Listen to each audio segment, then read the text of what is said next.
Nasaan si Amethyst? Tuargo, Where's my daughter? hindi ko po alam. Nandito po siya kagabi. Binalita niya sa akin na buntis po siya.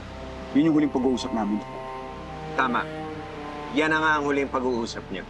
Dahil mula ngayon, ayoko nang mag-uusap kayo, magkikita at lalo-lalo na, tigilan niyo na yung na therapy session niyo.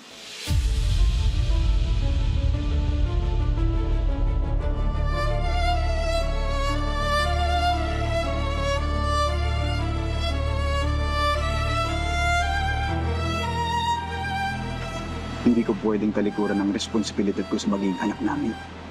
At hindi ko rin pwedeng talikuran ng responsibilidad ko bilang ama niya.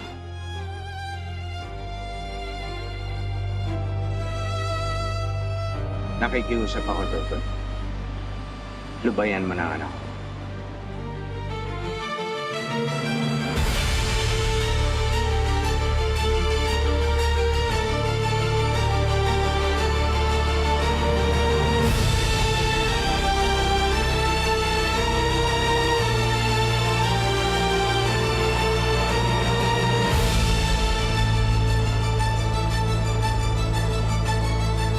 Carlo J. Caparas, Totoy Bato, weeknights 8 p.m. pagkatapos ng Frontline Pilipinas.